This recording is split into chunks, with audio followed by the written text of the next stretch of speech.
Your show's rubbish. Christmas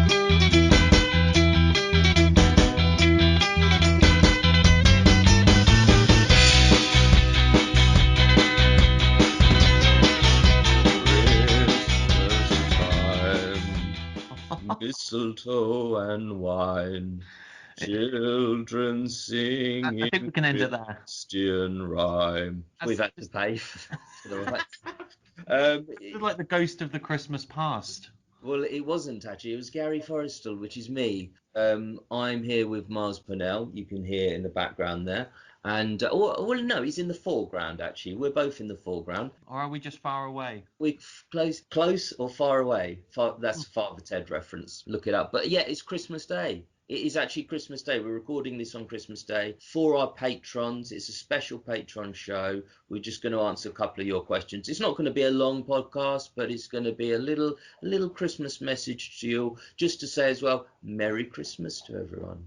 An alternative Christmas message. You know, the Queen does one. We're going to do one. This isn't. Oh, okay. This is like except ours is only going to a few people, but they are very special people. Let me tell you who they are: Sean Wright, Robert Banks, Ding. Jesse Arujo, Dan Sachi, Henry Marwood, David McGear, Daisy Elizabeth, and Peter Emmanuelson. You're all our patrons.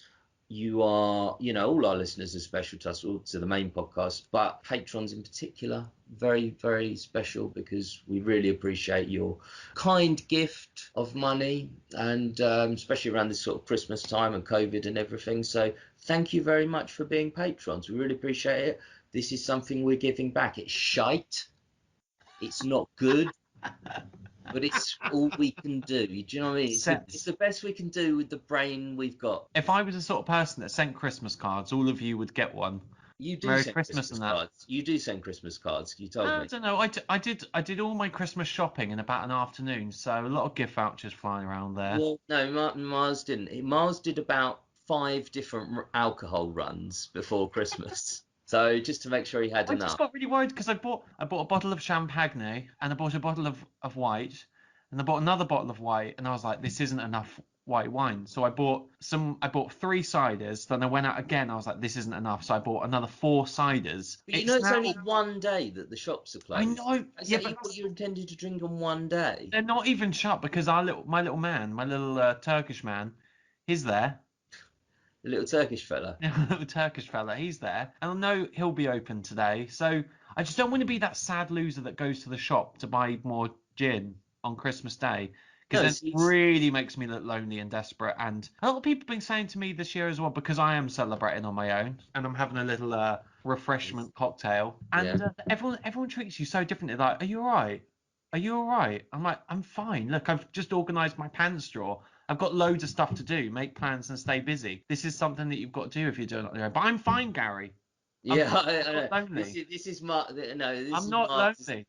This is you like so you Mars tells you exactly what he's feeling, but sometimes he uses different words. But it's still you know exactly what he means. I'm fine without him trying to mean it. Yeah, but by you saying that makes it. But no, I genuinely think you are you are fine. But it's not easy. Mars's plans were changed, because of COVID and last minute and tier 4 and all this stuff. Some people did want to see me, Gary. Some people did want to see me today. I know. Well, but then the bad thing, he lives with his girlfriend. I don't. I live on my own. No, but only. But no, I'm not lonely. You see, that's projection. But his girlfriend went back home, so he suddenly found himself from being. And I imagine you probably spent every Christmas of your life with your mum. So it's different, but it's still okay. We're all kind of suffering a bit, and I didn't see any family. I saw a couple of friends, and just back home now. Presumably you were really looking forward to this though, and seeing me on Christmas Day. I suggested this one that we should do this Christmas Day, and I thought it would just be nice, a special Patreon one. We haven't done a Patreon one for a while. We will be putting video clips out, but hopefully everyone could understand. It's obviously been like a bit of a trial in timing also, because I've had this like XFM tour of London, which has been in the can for ages, but just getting around to things and editing, and obviously alongside jobs and other mutual responsibilities, this stuff does take longer. So bear with us. Thanks for your forbearance. As Martin Lewis, that's his key catchphrase, and my man Marty Lulu. We've got some really nice comments from our patrons. Actually, we put our shout out earlier in the week asking in preparation for this show. So do you want me to read out a few of the things that are go for it. I haven't, I've not through laziness. There are some things I don't do regarding the show through laziness, but this I haven't checked, even though I could, because I wanted just my reactions to be natural ones on it. So I don't know what's coming out. Good cover. This is from Daisy Elizabeth, who coined the term detrouty. So I think she should get a share of the Patreon. She should get mate, I think so. So Daisy says, just listen to season 2, episode 38, and Carl's talking about the old man in the suit farting at the Sony Awards. Oh yeah, that's our next episode. It is, yeah. We have recorded that episode. It's just we ended up actually waffling. Like the episode prior to that, we ended up waffling for about 2 hours, and it's sitting on my laptop, staring me in the face, and I'm too scared to go back and listen to that again. There's a lot to do there. He then says how he did one at his parents, so he didn't have to rub Suzanne's neck. And his dad said, we've done a lot as a family, but we don't do that. I love the idea that it's more acceptable for Carl to nick a tank to buy a packet of fags, but farting in front of your girlfriend is a no-no. I would second that. Well, I say I know that Miles is like, you literally could get a tank from an army barracks and drive it down the high street to get a packet of fags. That is more likely than the other, or it's more acceptable in your relationship than farting with your girlfriend. That is an interesting debate, though. They've been together about 8 years, and they've never hardly ever done it ever in front of each other. Well, am I allowed to say this, by the way? Yeah. I'm not her name. No, because you haven't sent it any personal details. But that's one of those things. I don't know the toilet department, even though it's a great level. Yeah, we don't like that. No, I know. I could never do it in front of each other. But I do love a good toilet trauma story. If someone's got a good, bearing out the minute details, are quite. You want to read one of those out on air? We'll do a special on those. A special, yeah. Daisy then goes on to say, what do you reckon Carl's got Suzanne this year? I think a bumper pack of disposable face masks and 100 litres of hand sanitizer. Yeah, well, good point. I mean, I don't know. Do you reckon he's got any more kind of thoughtful with his gifts, given the sort of the talks on air he's had from Ricky and Steve? Well, there's two things there. There's the being the thoughtful person that I think he is, against the financial considerations and the fine balance that exists sort of between the two, because they're the sort of main reason. He's a millionaire now. That's not as relevant. No, that's what I mean. But maybe back then he was like, well, I can't afford this. Back then, yeah. But now I still think, I don't think he's a romantic. He'll never be a romantic, so he won't get romantic presents, but he probably spends a lot. But it's always funny that Suzanne was really thoughtful, because she got him like PlayStation game and a trips abroad. Thing. Yeah, she books all the trips, but maybe hand sanitizer. I don't know, but I think he spent quite a bit of money, but on quite a thoughtless gift. That's my guess. It would be great to be around their house on Christmas Day. I mean, it'd be nice to be around anyone's house on Christmas Day. I'm fine, by the way. Yeah. I'd quite like, but I'd love to be there with Carl. Who would you rather be with for Christmas, Ricky, Steve, or Carl? For Christmas? Yeah, Christmas Day. This is. I think Steve. What do you think Steve's doing right now? Well, Steve posted, actually, because I was on Twitter, and he posted a big picture saying, I cooked a turkey for 8.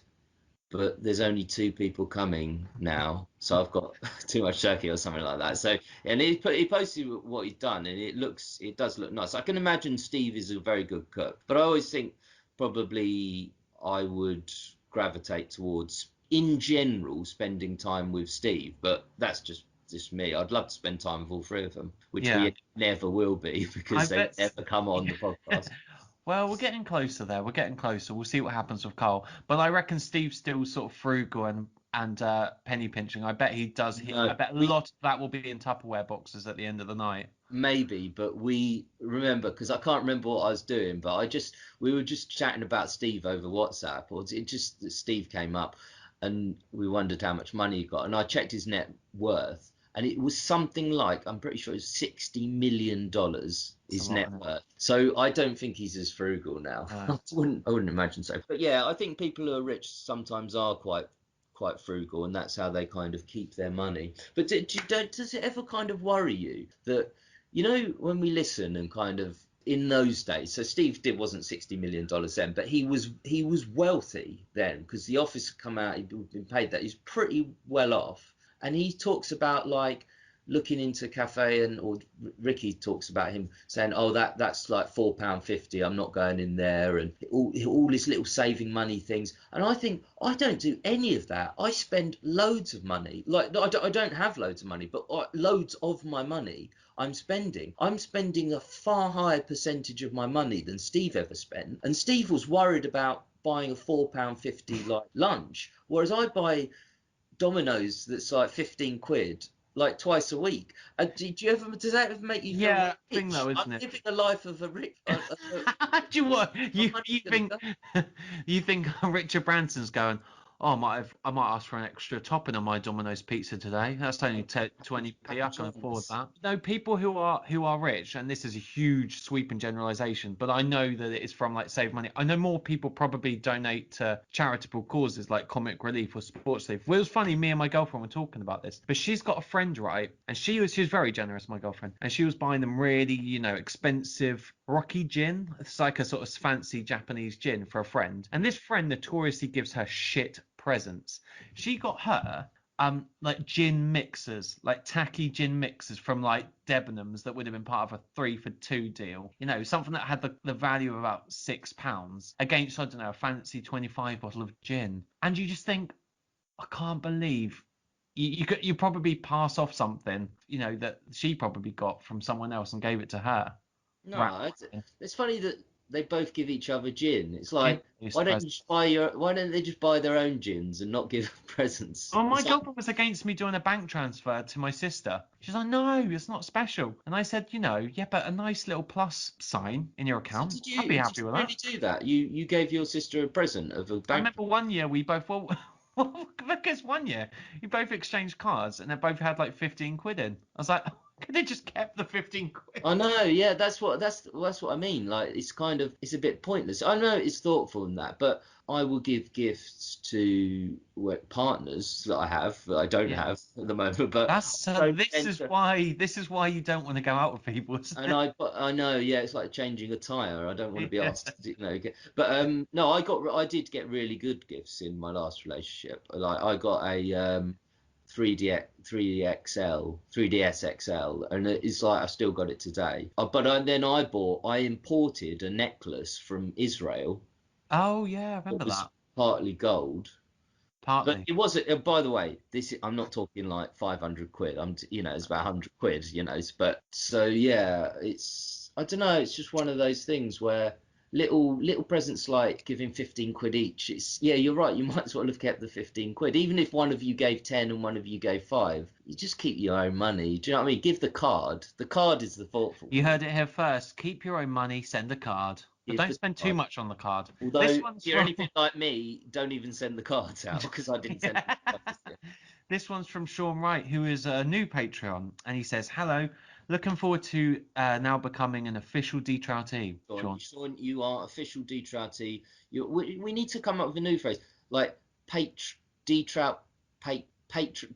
I don't know. Get Patreon in there. This is why I do all of the coining Yeah. of the phrases and No, the Daisy does all the coining of the phrases. yeah. Daisy is going to be joining me next week. She's presenting with me, so instead of you. Sean says, really enjoying the show and the interviews are mint. And your technique, I love the word mint. That's very Yeah, That's it's something like we used kind to of, say in high school. I like it's that. like sort of EastEnders-y. Yeah, and your technique for approaching them works really well. I'm 31 and do remember listening to the odd RSK show live on XFM on Sky Digital Radio channels. Channel 0113, I think, around 2003 to 4, but was always a casual listener. But I really got into Ricky Gervais show and Guardian podcast from 2005 and later stumbled upon the XFM shows around 2008-ish. Christ debug is the ultimate moment on all of the shows for me. Sean's asked us, how highly do you rate the Office Christmas specials? I think it's an absolute masterpiece. Now, Sean, I want to start straight away and say part of my normal Christmas routine, and something that I'm actually going to miss this year,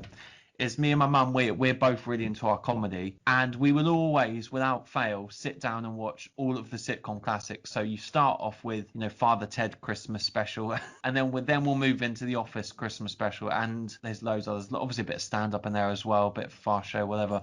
But the Office Christmas specials, they're iconic, and they're probably the best thing that I definitely think they're the best thing that Ricky Gervais and Stephen Merchant has done, obviously aside from the XFM shows. There's the way it concludes, like their specials, and it concludes the stories of the two series into such a nice package. So you have the story arc of Dawn and Tim, Ricky Gervais telling Finchy to fuck off, which is such a huge And him moment. finally connecting with a woman, Yeah. But yeah, I just put from my own point of view, I completely agree with you, Sean, and what Miles has said. They are absolute masterpieces. I mean, I would say The Office, every episode of The Office is a masterpiece, and as a body of work, it's a masterpiece. But so often with shows, you will get where they do a series of shows and then afterwards they kind of do a Christmas special. It's often disappointing. There are examples to the contrary. Father Ted, great Christmas special. Mrs. Brown's Boys as well. Really, Probably Mrs. include Brown's that. Boys, absolutely. No, that's a joke. But The Office Christmas special, as you say, it's like, it's especially as they did it in two parts. And I remember watching it live when it was on TV, and it was because The Office came out in 2001, first series 2001, second series 2002. The Office Christmas special wasn't to 2003, a year and a half later. So it's like it hadn't been on TV. It might have been repeated, but it wasn't on, for the first time for over a year. And it was just lovely to watch. Everything, they drew everything together. And Ricky brings it up in the show when they talk about the Office Christmas special, and I think it's when they talk about the necklace and the why don't they like a bit of tit. That's that kind of discussion. But what Ricky says, which is good, because Carl says, yeah, I like the Christmas special, one of my favorites.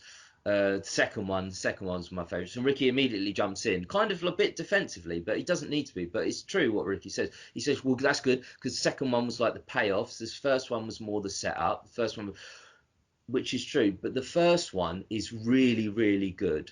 But the second one is just genius. But you can't have one without the other. They make each other, because they set up so many storylines, and those storylines had been bubbling up over series 1 and 2 of The Office anyway, and it's so beautiful. And the song they use at the end, what is it? Only You, Yazoo. Only You. Yeah, I can't hear that without Oh, immediately absolutely. I'm being exactly the happy. same. And another thing I love is when they're taking a photo at the end, and Brent's kind of, he's realized, not fully, like it's not an unrealistic ending where they didn't make him so he has a girlfriend at the end, just that he connected a bit with a woman, Yeah. and she found it funny. And when they're having the photo taken, and it's like, he really is, he says something, I can't remember what it is, and they all laugh, genuinely. Yeah. Like, they, for the first time, like, he's made a genuine joke that's made them laugh. And the reason he's done that is because he's more self-aware, because he's kind of like, I don't know, he's kind of like realized some of his faults, but he's not suddenly become perfect. It's not suggested that he's suddenly going to be a stand-up comedian, but he's just made one little joke that people have laughed at, and they take the photo, and it's a nice photo. And so that's a nice moment for me. And Tim and Dawn, of course, everything, and Finchy to fuck off is an iconic moment in British television. Like, I would say, out of anything, drama, horror, comedy, So it's great. Yeah, I really love the Office Christmas specials, as you can tell, and they are like genuinely that the phrase "the icing on the cake" it really applies to the Office Christmas specials, because it is like a cake. The Office, it's a lovely cake, and that is the icing on top that makes it kind of a complete, fully formed series. And that's the difference between that and the American Office, which is funny in parts, but it just goes on and on and on and on and on. The Office stopped, 12 episodes, done, or 12 episodes, 2 Christmas specials, and the story is complete. And that's why I didn't want him to make the film.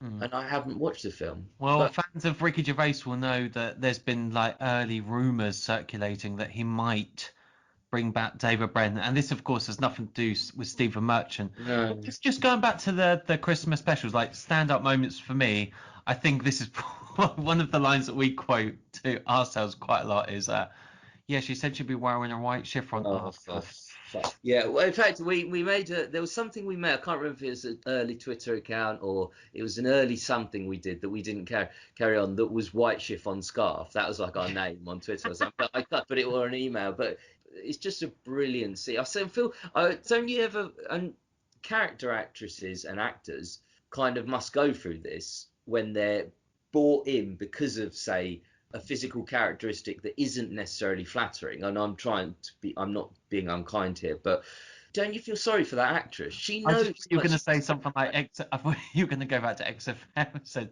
that listener, the Steve took about the unlikely lust objects. Oh yeah, no. I wouldn't waste my time. I wouldn't waste my time. No, but it is like that with that actress. She knows that she's been brought in because she's someone that Brent would be disappointed with. She's not bad. It's a woman later on in the episode where when David Brent returns to the office, oh, sorry, I was waiting for a blind date and I was worried you were going to be it. And both those two. You would go in for those roles if you knew it was. It's for a comic. No, you would because you want to, and you know that she will have read her lines of script like before, like to audition. So they would audition with the same lines of script as they say. So they would know what they're going to be doing. But it's the life as an actor. You get paid for work, and by that time, The Office was quite big. It was still not as big as it is now, but it was quite big after series 1 and 2 because it had got such rave reviews. And so to be in the Office Christmas special, I think was worth it for them. But I still feel sorry for them because you could almost say, what do you remember of the photo that was good? I think she was wearing a nice white chiffon scarf or something. Is that all right? Yeah.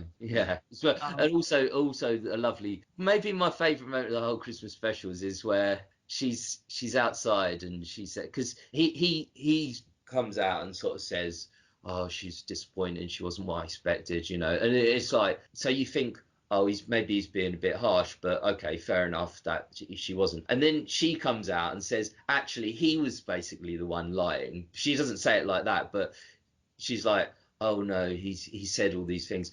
And then she says, can I show you the photo he sent me? And she turns it around. That I love. And that's a lovely little scene because it's very clever the way they kind of shift around expectations. And also, Sean, I'd like to say, I don't think we've ever had a listener who's said that they have heard the shows, that they actually heard them live. I've had listeners who've been into the XFM shows for 10 years, but not that actually listen to them live. So I think you're the only listener that I know of who has listened to the shows live, which is amazing. It's kind of like, I've always wanted to kind of find people who've listened to the shows live. You're one of them. Which shows did you listen to live? Let us know, like, kind of, do you remember much from the shows? And also, did you remember then did you feel then that they were going to have as much of an impact on you as they have done now? Because presumably you found them just as funny then, but let us know. Great question, great man, great dog. Great man, great dog. Great man, great dog. This one's from David Maguire, moving on. Have you ever noticed in the podcast series, Carl says, I've never been to Scotland when talking about going to space. Yet he clearly has after his trip to Edinburgh that we hear about at the start of series 2 XFM. Carl probably doesn't know Edinburgh is in Scotland. I'm sure he does. I'm the annoying Patreon spotting these things. I love a good discrepancy. No, it's well spotted. I never kind of put those two things together before, but it's a case of, it's like I got into a debate with a listener over email that we're still having about, me saying that some of Carl's childhood stories weren't an accurate reflection of reality, which I fully believe, but I believe they're all based on a large element of truth. But things like misremembering is a big thing. Of course, Carl knows Edinburgh is in Scotland, but you do kind of misremember, and you think, well, how could you misremember that you've been to Scotland, to Edinburgh? And you'd never think you would at the time that you're there, but you would. And that's a story Carl has misremembered from about 2 years ago by the time he says it. Stories from his childhood, of course he's going to misremember, and yes, slightly embellish. So it's a good example of where, he's not lying, but he is being inaccurate. He has been to Scotland. You just forget it at the time. So yeah, well spotted. He goes on to say, at Christmas time, I have a tradition of listening to the Christmas time. He's Sorry, back. Goes to the Christmas past. Oh, okay. So sorry. Say that sentence again. At Christmas time, I have a tradition of listening to the 2 Radio 2 shows from 2005, just as the podcasts were coming out. Have you heard them? Well, David, really interesting that you mentioned that, because we're going to do them. We're gonna actually do them. Close to sort of hopefully within the next sort of few days, we've actually listened to the shows already, and we've put together a bit of a plan. And we're gonna talk about. Well, I have. I have. I certainly have. And so we're gonna have a little jolly and chat about those, and I'm gonna put those 2 shows together out as a sort of Christmas bumper back, a little bit late, but that's kind of what you expect here at the D Trout Spin. Is you always get your Christmas presents, but they come a bit later. Yeah, well, this is a Christmas present on Christmas Day. Yeah. You can edit. Are you going to edit this one on Christmas Day? Yeah, I can do it on Christmas. You can include all this. It's just like. Yeah, I'll do it later, Gary, when I'm just crying into my. I'm fine. Miles is fine, ladies and gentlemen. So David, his next question is, how did you guys meet, and also how did you come across the XFM masterpieces? So I can answer that. We were both volunteers at a radio station, and Gary had been there for a while. This was in Coastway Hospital Radio for Brighton, and Gary was already doing a show there with the head of the station at the time. Kind of. I wasn't really, but basically, I joined the station about 4 years before Miles, and I did a show with someone else called Sam. He was kind of a friend of a friend, and I just mentioned to him one day on radio. I was doing hospital radio, and I wanted to do it. It's like, oh yeah, I'll do a show. And basically, it was a good show, but it was like he did the music bit, and I did the sort of chat bit that we're talking about. But he always picked the music, and I got like one song pick a month. And basically he drifted away, didn't really want to do it, and it was okay. Good riddance, mate. Good riddance. It was an okay show. So that's about 2 years. Then I did a series of shows with like different people there, just either on my own. I didn't do any on my own, but I did like one with our friend Millie, who I saw today, Pete. So I wasn't actually doing a show with the head of the station. I actually had no show that was a regular show at that time, and Mars joined, and the head of the station, he did a show where people sort of who were new came in and joined in the chat. Mars was very good at that, and no, it wasn't. He was. I hated that. I hate going on that show. I was joking. He wasn't good at that, and he hated it. But that's we met during one of those times, because I came into some of those shows, and Pete's the head of the station. Pete and I were just chatting in the pub after one of our shows, and he said, "You know who you'd be good with?" He said, that young boy Miles. That really young, attractive, plucky graduate. He didn't say that. He probably thinks it, but he said you'd be really good with Miles, because he'd kind of just seen us how we'd interacted slightly on air. Miles was like a red setter puppy. at that time. He was so eager. Yeah. He was like, I remember him giving me his phone number, and he was like just I don't know, he was almost shaking, because he was so excited. And it wasn't because it was me. It was just No. like you were probably like that with everyone. But he was like, oh yeah, we'll do a show. And that we very early on, very before that actually, before Pete decided we should do a show, we had some talk about our comedy references and things we loved, and it was The Office. We bonded over The Office, and we talked about doing writing really early on. And we went to the pub and we kind of met, and we just started talking to each other, and it was like we want so many of the same things. We like so many of the same things. We're different actually, and that we are different in some ways, Younger. but One there's of us so is many younger. similarities, both in our 30s. Is the fact. Yeah, so we kind of met, and then we started going to the pub more. We started doing a show then, and we would go to the pub every, not morning, but afternoon, for an hour before it, and sometimes for 4 or 5 hours after it. And we did some of our early writing and things, and yeah, it was good those days. We bonded over quite unhappy relationships that we were in at the time, and that was a genuine bond. That's a real thing to bond over, because it's like it was such a difficulty for us. But we also had the comedy and things. And basically, with regards to the XFM show, I discovered them after, before the podcast, before I discovered the actual podcast. I saw a documentary about Ricky and Steve. I think it was Comedy Connections or something like that, and Carl Pilkington is a talking head on it. And so I just put into YouTube Carl Pilkington afterwards. I thought, and I think they mentioned the radio show that they used to do. I can't remember. Anyway, I put it in YouTube, and this piece of audio came up. It was the weirdest piece of audio I've ever heard, and it was one of the Monkey Newses. It's like, what is going on here? I hadn't bought into the world yet. I thought it was really funny. But I just didn't quite get what was going on, and I started listening to more and more and more. And then I found them all, downloaded them all, and listened to them all twice or three times within probably about 2 or 3 weeks. I'd listened to them all a couple of times. And Miles had listened to the podcast, I think, by that time. But I put Miles onto the XFM show. I said, no, you should be listening to this XFM show. Yeah. Because it's amazing, it's better than the podcast. And so that's our journey I imagine that those very early times, like we've known each other for like 6-7 years now. 8 years. 8 years, bloody hell. But it's I remember after you told me about the shows, I listened to them, and like you, I listened to them all really, really quickly, like literally one after the other. And I just remember meeting you down the pub and going, oh, there's this bit.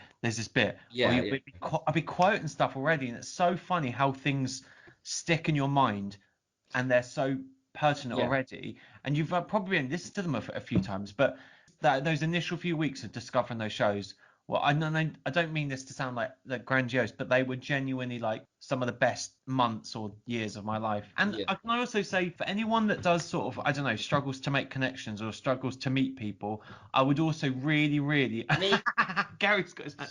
I would really highly recommend joining a volunteer community or hospital radio, because I really thought you were going to say, I'd really recommend you signing up to us on Patreon. I really thought that was going to be your solution. we could do that as well. But I'd really recommend don't. joining a station, because you learn so many skills like public speaking, presenting, hosting. You could even do a shit podcast like this, and you'll also meet such a variety of people from different backgrounds and different experiences, life experiences. And that is I don't like this phrase, but it's kind of where you sort of meet your tribe. But certainly it's where I don't make a lot of friends at uni, and my longer term friends, I've got friends, Phil, you, like people that I've known for years now, and they were just at the radio station, and they're all completely different. I've got weird thumbs and stuff like that. The radio station itself went downhill a lot when the management changed, and it's nothing like that now. But as you say, like to this day, I spent this Christmas with 2 people. Both of them were radio people from Coastway, Pete and Millie. But if you join a hospital radio station, I totally agree. That's a really good point. I think you will not learn new skills as such, because we've all got, you've got skills anyway, I'm sure. But you'll meet people, and you do it gives you so much. So Confidence, though. Confidence to go out and talk to other people, because They were definitely skills that I lacked and things that I learned more. That's what I'm talking about when those sort of personal social skills that you don't really get from other places. Yeah, I found it. You do at uni to an extent and things, but I think a hospital radio station is quite unique because not only you're meeting people, right? So you go to places a lot and you meet people. You meet people at uni, you meet people at work, but so you're meeting people, but you're also then with some people, sometimes different people or more than one person, being put in this really strange and unique situation where you're talking to them, but also you're talking, I mean, the audience wasn't that big, but potentially you're talking to many more people who are listening. But so so suddenly you're kind of learning about how to talk in a more entertaining way, whilst also interacting with this person, which is a unique way of interacting with them when you're on air with them.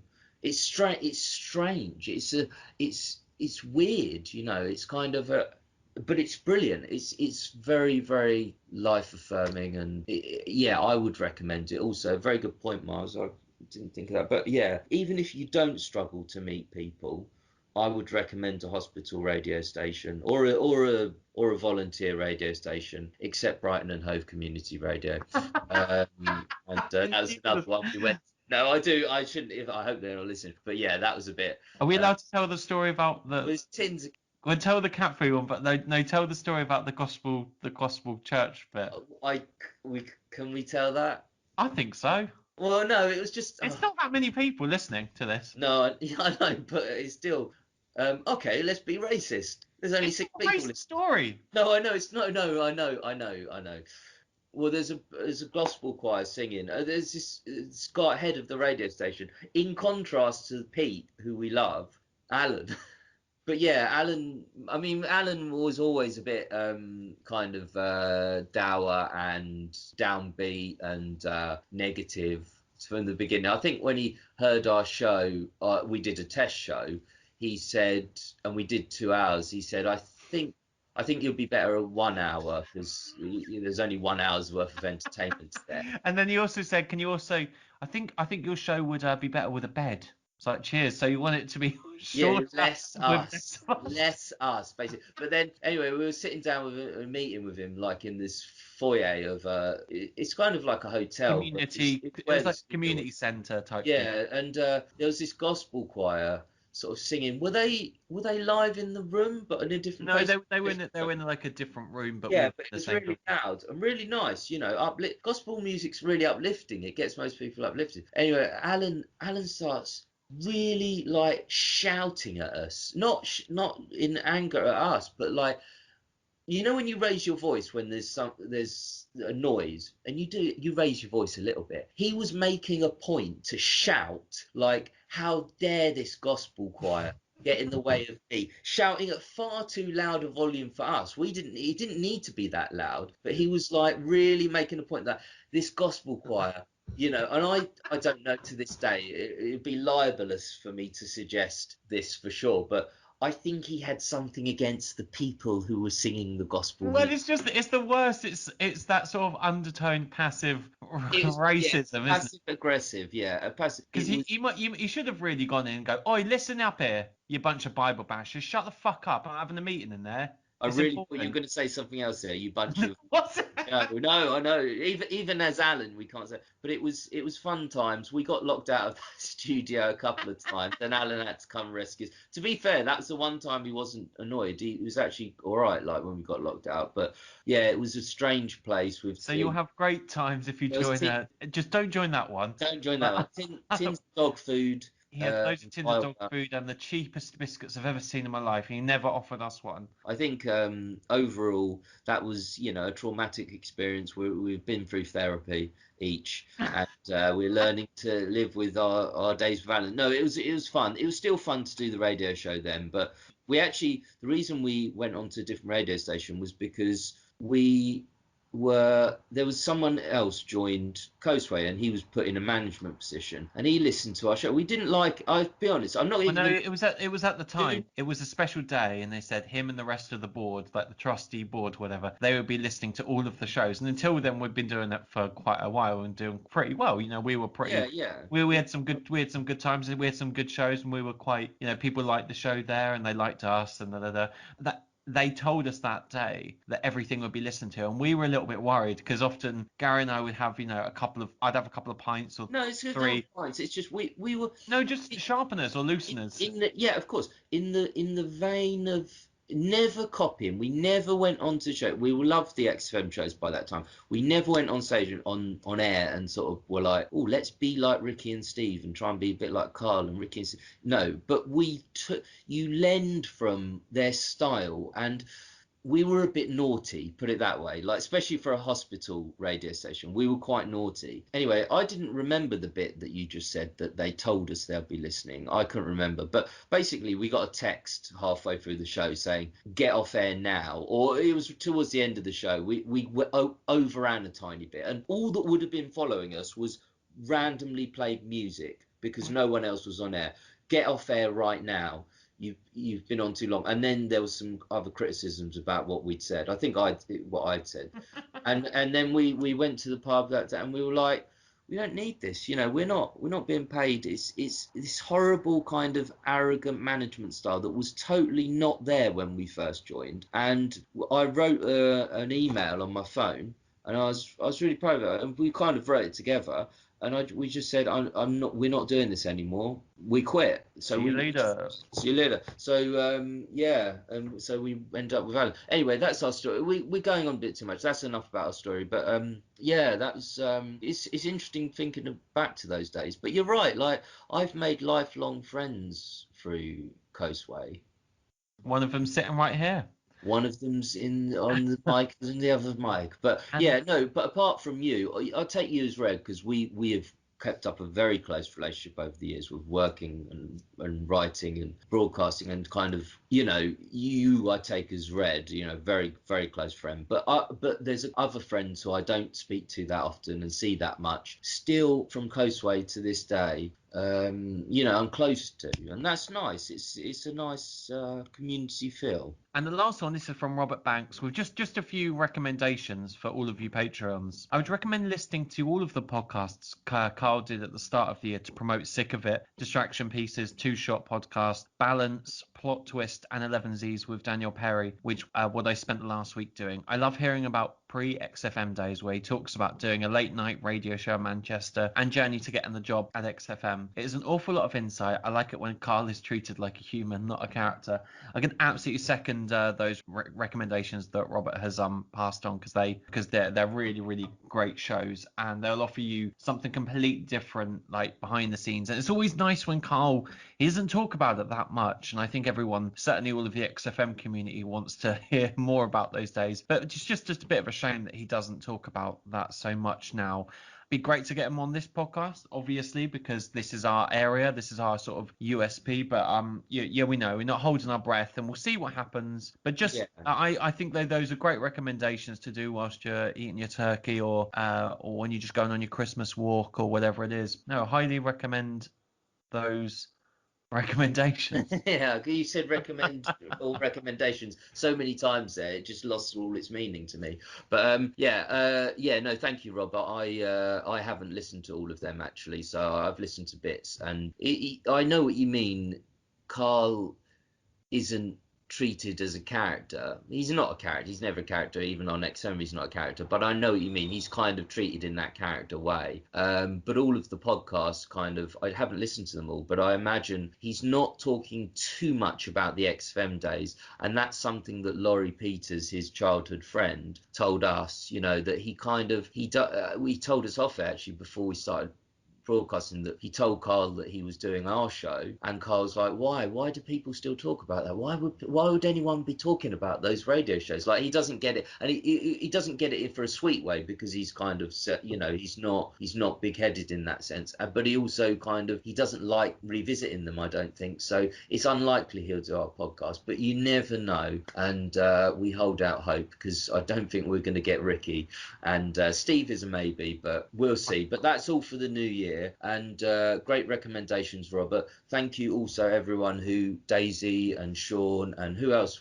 do we have suggestions from? David, I think. Thank you everyone for your questions and comments. Still keep leaving them, because we will be doing these occasional shows and other video clips and things. We will respond to your comments in the shows that we do, and you can also comment, just say a subject, and we will try and talk about it on the show. So thank you. Lemons? Happy New Year. Lemons? Oh, sorry. Could What? Could you tell me about lemons? Less sugar than a strawberry. Pound for a More pound. sugar than a strawberry. Pound for pound.